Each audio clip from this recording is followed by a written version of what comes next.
90 రోజుల కోర్సు పూర్తి చేస్తే చాలు 100% ప్లేస్మెంట్ సపోర్ట్ తో సాఫ్ట్వేర్ జాబ్ మీ సొంతం. వెంటనే కోడ్ జ్ఞాన్ డెస్టినేషన్ ని సంప్రదించండి.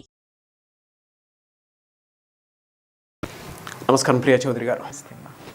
ఇంట్లో ఒక గృహిణికి పరిస్థితులన్నీ తెలుసు, సిచ్యువేషన్స్ అంతా తెలుస్తూ ఉంటాయి. కొంతమంది గృహిణులు మనం కనుక చూస్తే మేడం, జీవితం దానికి అదే అర్థమైపోతుంది. అంటే ఎక్కడా లేని కష్టాలన్నీ ఆ ఫేస్లో నీట్గా కనిపిస్తాయి మనకి. ఎంత ట్రాన్స్పరెంట్గా ఉంటుందంటే ఒక్కొక్క అది మిర్రర్ ఇమేజ్ లాంటిది అనమాట. అంటే జనరల్గా ఏది ఉన్నా సరే వాళ్ళ మీదే పడుతుంది. అంటే ఇంట్లో పిల్లలు చదువుతూ ఉంటారు, ఆడపిల్లలు టీనేజ్కి వచ్చి ఉంటారు. సో వాళ్ళు మాట వినరు, పిల్లలు మాట వినరు, ఇటు భర్త కూడా మాట వినరు. అటువంటి జీవితాలు ప్రస్తుతం మనం చూస్తే సొసైటీలో కోకొల్లలు ఇలా కళ్ళ ముందు దేనికది కనిపించేస్తాయి అనమాట. ఒక గృహిణి బయటకు వచ్చింది అని అంటే పొరపాటును మనం చూసామనుకోండి, ఆ ఇంట్లో ఉన్న కష్టాలు అర్థమైపోతాయి. ఓహో, వీళ్ళకి ఇక్కడ ప్రాబ్లం ఉంది, అక్కడ ప్రాబ్లం. మొహంలో మొత్తం అన్నీ నీట్గా కనిపిస్తాయి మనకి. అది ఓవర్కమ్ చేసుకుంటూ బయటపడాలి అని అంటే ఏం చేయాలండి అసలు? ఎందుకంటే వీడియో చూసిన తర్వాత వాళ్ళకి కొన్ని విషయాలు అర్థం అవ్వాలి. అంటే మనం బయటికి వెళ్ళిన తర్వాత ఏం కనిపించాలి, ఏం కనిపించకూడదు అని దేన్ని ఓవర్కమ్ చేయాలనే విషయం వాళ్ళకు కూడా తెలిసి ఉండాలి. సమస్యలన్నీ వాళ్ళ నెత్తినే పెట్టుకొని ఉంటారు. ఎందుకంటే ఇప్పుడు భర్త వచ్చి చెప్పినా భార్యకే చెప్తాను, పిల్లలు వచ్చి చెప్పినా తల్లికే చెప్తారు. అంటే బయట సమస్యలు ఏమున్నా సరే పక్కింటి వాళ్ళైనా సరే వచ్చి ఫస్ట్ వీళ్ళకే చెప్తారు. దానివల్ల వీళ్ళు ఏమవుతారంటే బాగా సెన్సిటివ్ అయిపోయి మొహం అంతా ఆ విధంగానే పెట్టుకుంటారు, జీవితాంతం ఇదే గడుపుతారు.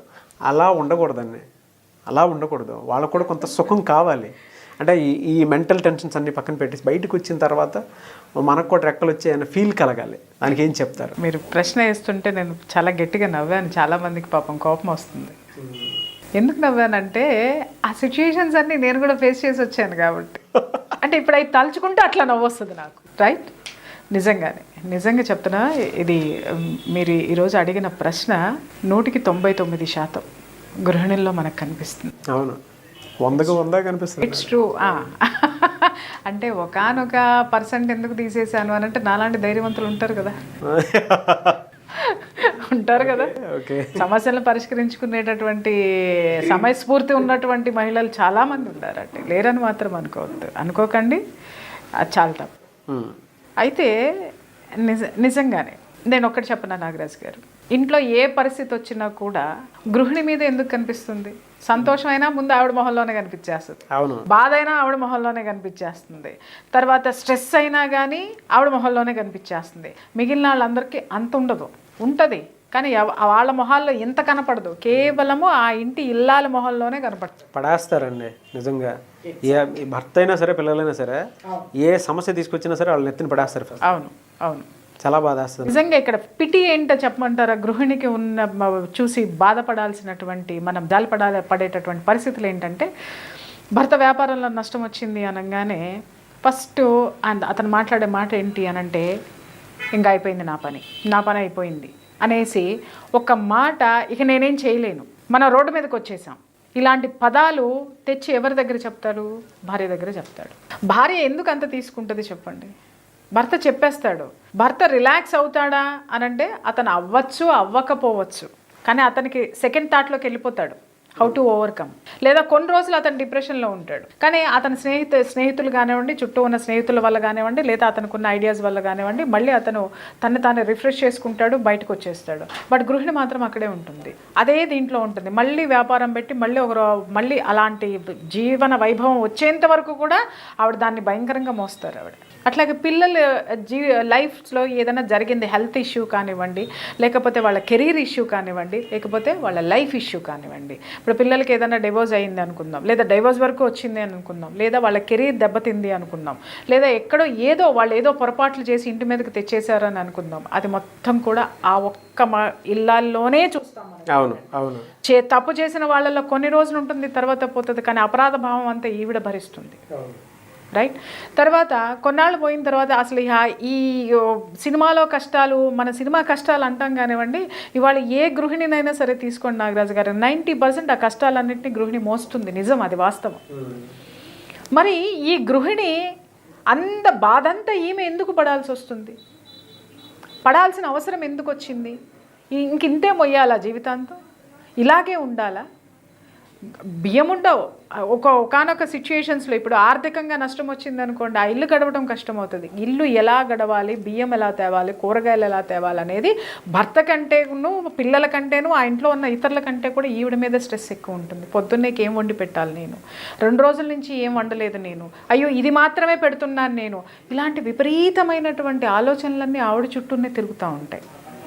సో దీంతో ఆవిడ ఇంకా మానసికమైనటువంటి కుంగుబాటు. ఇలాంటి పరిస్థితులన్నీ ఆవిడని ఏంటంటే మానసికంగా, శారీరకంగా కూడా 2 విధాలుగా కుంగుబాటుకు గురి చేస్తాయి. మీరు అడిగారు ఇలాగే ఉండాలా? ఉండాల్సిన అవసరమే లేదు నాగరాజ్ గారు. అందుకే నేను మీకు ఇందాక నవ్వాను. నేను ఇప్పుడు వ్యాపారంలో నష్టం వచ్చింది అని అంటే మీరు షేర్ చేసుకోవాల్సిన బాధ్యత తప్ప బాధ కాదు. మీరు షేర్ చేసుకోండి, మీరు గుండె నిబ్బరంగా ఉండండి. మీ భర్త ఖచ్చితంగా అతనికి ఎంత ఎఫిషియన్సీ ఉందో మీకు ఆల్రెడీ తెలుసు. అతను ఎంత సమర్థుడో మీకు తెలుసు. అతను మళ్ళీ కొంత టైం పుంజుకోవడానికి మీరేం చేయాలి? ఇంట్లో బొగ్గను చేయి పెట్టుకొని కళ్ళల్లో కళ్ళు పెట్టి, భర్త కళ్ళల్లో కళ్ళు పెట్టి, ఆయన కళ్ళు జాలిగా ఉంటే మీ కళ్ళు నిండుగా ఉంటే కన్నీళ్లతోటి ఇలా కూర్చుని ముక్కులు చీదేసుకుని ఏడ్చేసి పొద్దున్నే 8ంటికి తినాల్సినటువంటి టిఫిన్ మధ్యాహ్నం 12ంటికి తిని, మధ్యాహ్నం వంట ఏమీ చేయకపోతే సాయంత్రానికి ఆ చద్దికూడేదో తిని ఇవన్నీ చేసేస్తూ ఉంటాం. అట్లాగే పిల్లల జీవితాలు, డివోర్స్, ఆడపిల్ల వచ్చింది అనుకోండి, డివోర్స్ తీసుకుని ఇంటికి వచ్చింది, లేదా డివోర్స్ నడుస్తుంది, లేకపోతే మగపిల్లవాడు ఉన్నాడు, వాడు ఇంకేదో చెత్త పని చేసి వచ్చాడు, దానివల్ల ఇంటి మీదకి వచ్చింది, అవమానాలు వచ్చినాయి. ఆ అవమానాలన్నిటినీ ఈవిడ మనసులో పెట్టేసుకుని బయటికి మొహం ఎలా చూపించాలి, నేను ఏం చేయాలి? ఆ జుట్టుకి తైల సంస్కారం ఉండదు, ఆ ఒంటికి సరైనటువంటి బట్ట ఉండదు, ఆ కడుపుకి సరైనటువంటి తిండి ఉండదు. తప్పు చేసిన వాళ్ళందరూ అక్కడే ఉంటారండి. వాళ్ళు 4 రోజులే బాధపడతారు. లేదు, తప్పు చేసిన వాళ్ళ బాధ వాళ్ళకు ఉంటుంది.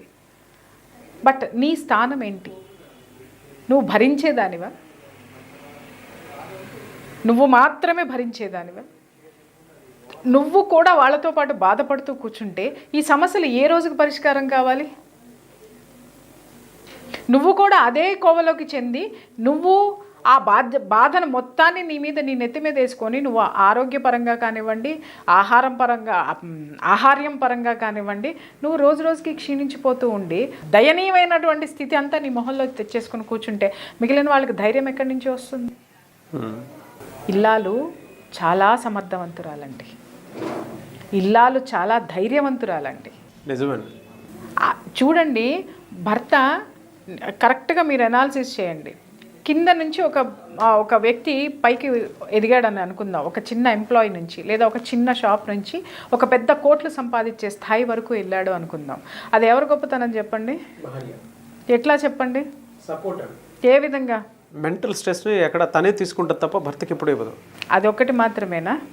నువ్వు 2000 నెలకి 2000 చిన్న షాపో చిన్న ఉద్యోగమో చేసినప్పుడు నెలకి 2000 తీసుకొచ్చిన రోజున నీకు కడుపు నిండా 3 పూట్ల తిండి పెట్టింది, అన్ని విధాలుగా నీకు సహాయ సహకారాలు అందించింది, నీకు ఏ లోటు రాకుండా చూసి పంపించింది. 20,000 తెచ్చిన రోజున కూడా ఇంతకంటే అప్పుడు ఏం చేసిందో దాంట్లో ఆహార పదార్థాలు మారుతాయి, వేసుకునే బట్టలు మారుతుంది, కానీ ఇదే సమర్థత ఆ రోజు ఉంది. 2 లక్షలు తీసుకొచ్చిన రోజున కూడా ఆ 2 లక్షలను కూడా చాలా జాగ్రత్తగా ఈ స్థాయిల్ని మెయింటైన్ చేస్తూ తీసుకొని వచ్చింది.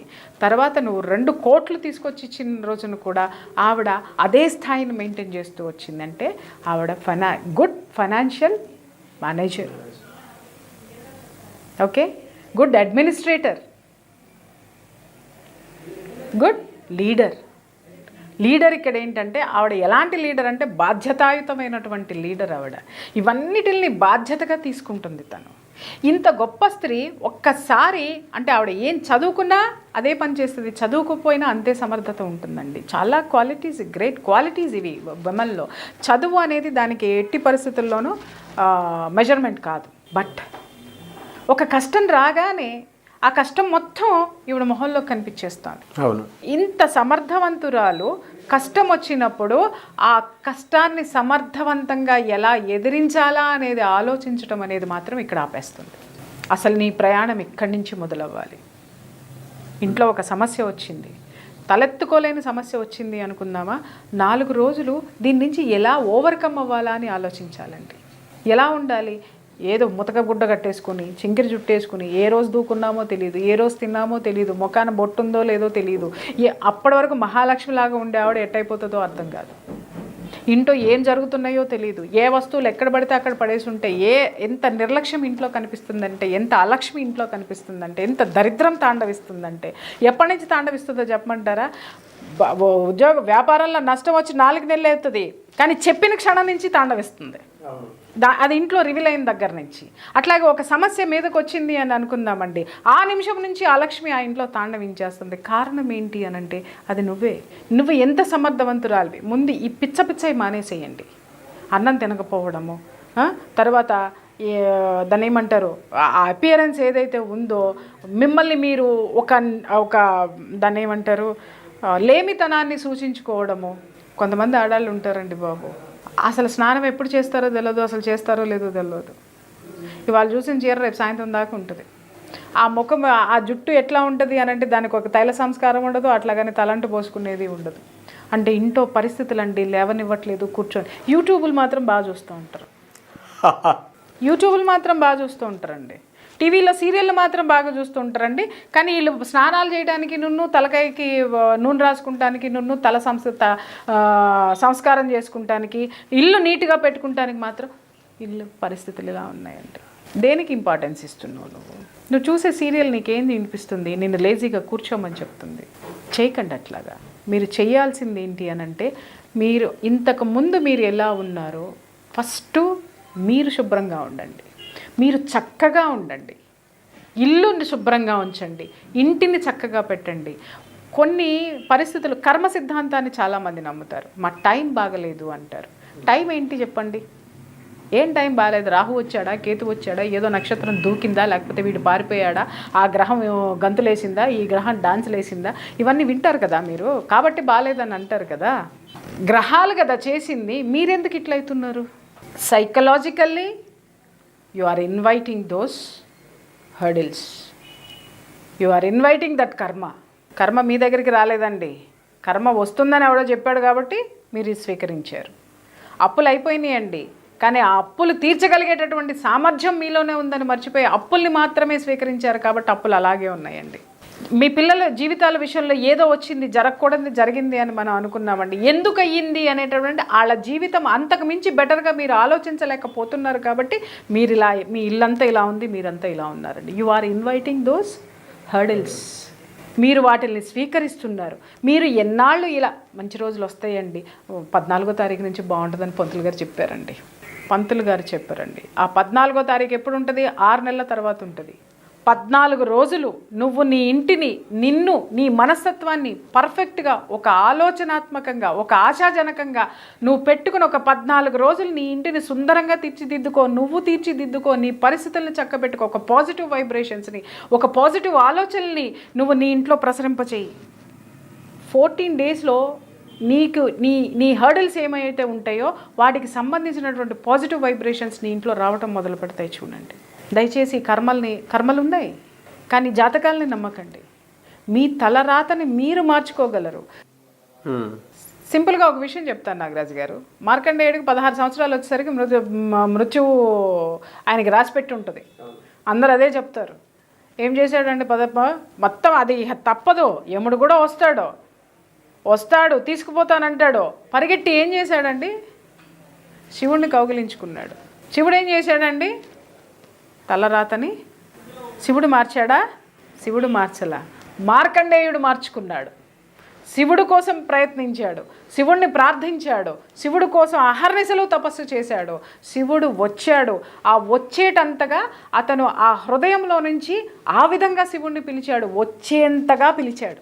కాబట్టి అతని తలరాత ఏమైంది? శివుడు చచ్చినట్టు దిగి వచ్చి అతని యాటిట్యూడ్ వల్ల, అతను శివుడిని పూజించిన విధానం, తపస్సు చేసిన విధానం, అతన్ని కొలిచిన విధానము, డెడికేషన్ మొత్తం కూడా అతని రిజల్ట్ దేని మీద ఉందండి? నేను మృత్యుంజయుణ్ణి అవ్వాలి. తప్ప ఏమన్నా ఉందా? శివుడు ఎందుకు రావాలి? శివుడి కోసం కాదు, తను మృత్యుంజయుడు అవడం కోసం, శివుడిని చూడాలని కాదు, తను మృత్యుంజయుడిని అవడం కోసం శివుడిని ప్రార్థించాడు. అట్లాగే ఇక్కడ కూడా మన యొక్క ఆలోచన ఎలా ఉండాలి? ఒక సమస్య నుంచి బయట పడాలి అనేటటువంటి ఆలోచన మనకి ఎలా ఉండాలంటే శివుణ్ణి తీసుకొచ్చి మన తలరాతను మనం మార్చుకునేటట్టు ఉండాలి. అంటే అదృష్టాన్ని చచ్చినట్టు మన ఇంటి గడప తొక్కేటట్టు ఆ అదృష్టానికి వెల్కమ్ చెప్పాలి. ఒక విఐపి మన ఇంటికి వస్తున్నాడంటే మన ఇంటిని ఎంత బాగా సుందరంగా తీర్చిదిద్దుతామండి. అవునండి. ఒక పెళ్లి జరుగుతుంది అని అంటే నెల రోజుల ముందు నుంచి ఇంటిని ఎందుకు అలంకరిస్తామండి? ఎందుకంటే ఒక హ్యాపీయెస్ట్ మూమెంట్ని ఇన్వైట్ చేస్తున్నాం కాబట్టి, ఆ పెళ్లి కళ అనేది తీసుకొస్తాం కాబట్టి అంత అందంగా తీర్చిదిద్దితేనే ఆ ఇంట్లో పెళ్లి కళ అనేది ఉంటుంది. మీరు ఎక్కడ వస్తువులు అక్కడ పడేసేసి ఎక్కడ ఎట్లా ఉండేటటువంటిది ఇల్లు అంతా అట్లా పెట్టేసేసుకుని ఎక్కడ వస్తువులు అక్కడ పడేసేసుకుని పెళ్ళి వాళ్ళు వచ్చారనుకోండి, ఇంకొకళ్ళు వచ్చారనుకోండి, ఆ పెళ్ళి అనేది అక్కడ ఆ వేడుక యొక్క ఆనందం ఉంటుందా ఆ వాతావరణంలో? లేదు. ఒక పెళ్ళి అనగానే ఇంటిని ఎలా అలంకరిస్తాము? అట్లాగే ఒక వేడుక చేసుకోవాలి అని అంటే మనం ఎలా అలంకరించుకుంటాం? ఒక ఫంక్షన్కి వెళ్తున్నామంటే ఎలా అపేరెన్స్ ఎందుకు అలంకరించుకొని వెళ్తామంటే దానికి తగ్గట్టు ఆ ఫంక్షన్ యొక్క అట్మాస్ఫియర్ని ఇన్వైట్ చేస్తూ మనం వెళ్తున్నాం. అలాగే సమస్యల్లో ఉన్న మనం కూడా ఆ సమస్యల యొక్క పరిష్కారాన్ని ఇన్వైట్ చేయాలి, కానీ సమస్యల్ని కాదు. ఎటువంటి సమస్యలతోనే చాలామంది బాధపడుతున్నారు. అది ఇన్వైట్ చేస్తున్నాం మనము. పరిష్కారాన్ని ఇన్వైట్ చేయాలంటే ఏం చేయాలి? నువ్వు చింపిరి చుట్టేసుకుని కూర్చొని 3 రోజులకు ఒకసారి స్నానం చేసి ఇల్లంతా ఎక్కడ పడితే అక్కడ గబ్బు కొట్టేటట్టు పెట్టుకొని చీమలు వచ్చిపోతున్నాయి తెలియదు, దోమలు వచ్చిపోతున్నాయి తెలియదు, పిల్లి వచ్చిపోతుందో తెలియదు, లేకపోతే కుక్కలు నక్కలు కూడా వచ్చిపోతూ ఉంటాయి ఒక్కొక్క ఇంట్లో అయితే. నిజంగా చూస్తూ ఉంటాయి. ఏం వచ్చినా బట్ నోరు తెలుసుకుని అట్ట శూన్యంలో ఒక అమ్మ చూస్తూ ఉంటే సినిమాలు చూస్తూ ఇంకొక అమ్మ చూస్తూ కూర్చుంటుంది. ఎందుకంటే పంతులు గారు చెప్పారు ఆ రోజు ఎప్పుడో వస్తుంది, లేకపోతే వీళ్ళే చెబుతారు 4 నెలల తర్వాత వస్తుంది. రాదు. నీకు 40 నెలలు అయినా రాదు. చాలామంది అనుకుంటున్నారు కాలం కలిసి రాలేదని. ఎందుకు కలిసి రాలేదంటే you are inviting your illness. ఏది? ప్రాస్పరిటీ ఇల్నెస్ని. అవును.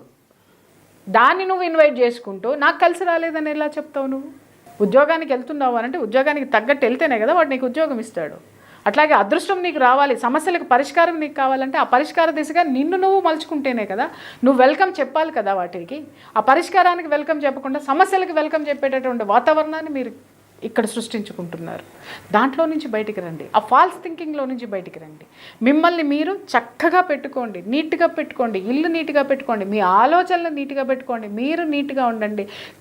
క్రమంగా మీ ఇంట్లో ఉన్నటువంటి సమస్యలు ఎందుకు సాల్వ్ కావో చూడండి. మీరు మీ పిల్లలు ఏడుస్తూ పడుకున్నారు, లేకపోతే మీ వారు ఏదో డిప్రెషన్లోకి వెళ్ళిపోయారు, వాళ్ళకి ధైర్యం చెప్తూ ఉండండి. ఇంకొకటి, ఒక విజన్ అనేది ముఖ్యం నాగరాజ్. అవునండి. ఏ విజన్ ఉండాలా? అట్లా పడుకుని వ్యాపారంలో నష్టం వచ్చింది అని చెప్పేసి అని మీ వారు పాపం ఏదేదో చేసేసి డిప్రెషన్లోకి వెళ్ళిపోతే ఆ డిప్రెషన్లో ఉన్న మనిషి అయ్యో ఇలా వెళ్ళాడని మళ్ళీ ఏం చేశాడా అనేది పక్కింటికి వెళ్ళి చెప్పేస్తుంది ఈవిడ. అక్కడి నుంచి సానుభూతి వచ్చేస్తుంది. ఆ సానుభూతిని మోసుకుని ఇంటికి వస్తుంది. నువ్వు చేయాల్సింది ఏంటి అంటే ఒక విజన్. పొద్దున్నే కళ్ళు మూసుకుని దేవుడి ముందు కూర్చుంటావు కదా, దేవుడి ముందు కూర్చున్నప్పుడు దేవుడిని ఏం తలుచుకుంటున్నావు? నా ఇల్లు బాగుండాలి అంటే ఎలా బాగుండాలి? ఆ విజన్ని నీ మైండ్లోకి తెచ్చుకో. నీ భర్త డిప్రెషన్లో నుంచి బయటికి రావాలి అంటే ఎంత ఆనందంగా ఉండేవాడో, ఎంత హుందాగా ఉండేవాడో, ఎంత నీట్గా ఉండేవాడో ఆ విజన్ గుర్తు తెచ్చుకో. లేదు, నీ కూతురు, నీ బిడ్డల భవిష్యత్తులు బాగుపడాలంటే ఆ బాగుపడేటటువంటి విజన్ని నీ మైండ్లోకి తెచ్చుకో. ఈరోజు ఇలా ఉన్నాను, ఎస్ ఇలా ఉన్నాను, ఇలా ఉన్నాను, ఇలా ఉన్నాను, ఇలా ఉన్నాను. ఆ మ్యాగ్నెట్ పవరు నీలో జనరేట్ అవుతుంది. ఆ సొల్యూషన్ ఏదైతే నువ్వు ఆలోచిస్తావో ఆ సొల్యూషన్ నిన్ను ఎత్తుక్కుంటూ వస్తుంది. అంతేగాని చింపిరి జుట్టేసుకుంటే రాదు. అందంగా నీట్గా రెడీ అయిన భార్యను కౌగిలించుకునేటప్పుడు ఉండేటటువంటి మైండ్ సెట్ చింపిరి జుట్టేసుకొని ఉన్నటువంటి భార్యను దగ్గరికి తీసుకోవాలంటే మైండ్ ఎట్లా ఉంటుంది భర్తకి? సమస్యకు కూడా అలాగే ఉంటుంది, సమస్య పరిష్కారానికి కూడా అలాగే ఉంటుందండి. The variation. నువ్వు మేకప్ చేయాల్సింది ఏంటి? పరిష్కారాన్ని ఇన్వైట్ చేయడాన్ని నువ్వు మేకప్ చేయాలి. అంతేగాని సమస్యలకి మేకప్ చేస్తూ కూర్చున్నావు నువ్వు. అది చెయ్యొద్దు. Take care of this. మీ విజన్ తోటి మీ సమస్యల్ని మీరు పరిష్కరించుకోండి. Thank you so much Priya Chaudhary గారు. Thank you. సుమన్ టీవీలో మీ పర్సనల్ అండ్ బిజినెస్ ప్రమోషన్స్ కోసం కింది నెంబర్కి కాంటాక్ట్ చేయండి.